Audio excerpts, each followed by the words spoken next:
দেশের জনগণের সুদৃঢ় ঐক্য চাইলে কোনোভাবেই আমরা মনে করি সংখ্যানুপাতিক নির্বাচনী ব্যবস্থা চালু হওয়া উচিত না। এই ধরনের দাবি উত্থাপনের বিষয়টিকে কোনো দল গণতান্ত্রিক অধিকার হিসাবে দেখলেও, বিবেচনা করলেও দেশ এবং জনগণের সাথে বিএনপি বাংলাদেশকে সংখ্যানুপাতিক যে পিয়ার সিস্টেম, এই নির্বাচনী ব্যবস্থার জন্য উপযোগী নয় বলেই আমরা মনে করি।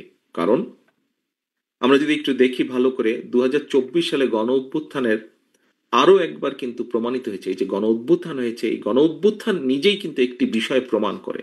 সেটা হলো দেশকে যদি তাবেদার মুক্ত রাখতে হয়, ফ্যাসিবাদ মুক্ত রাখতে হয়, তাহলে জনগণের ঐক্যই হচ্ছে সবচাইতে বেশি জরুরি।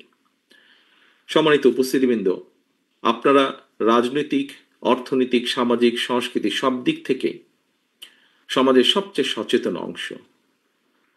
সংবিধিবদ্ধ বিধিবিধান আর আইন কানুন দিয়ে ফ্যাসিবাদকে আর অথবা স্বৈরাচারকে কিন্তু রোধ করা যায় না। বরং আইন কানুন না মানার কারণেই কিন্তু কেউ কেউ ফ্যাসিস্ট কিংবা অটোক্রেট হয়ে উঠতে পারে। রাষ্ট্র ঠেকাতে চাইলে জনগণকে রাজনৈতিক এবং অর্থনৈতিকভাবে, যা বিভিন্ন সময় আমি বলেছি, জনগণকে যে কোনো মূল্যে রাজনৈতিকভাবে এবং অর্থনৈতিকভাবে শক্তিশালী হিসেবে গড়ে তুলতে হবে। রাষ্ট্রে জনগণের সকল প্রকার গণতান্ত্রিক রাজনৈতিক অধিকারের চর্চা এবং প্রয়োগের সুযোগ নিশ্চিত করতে হবে।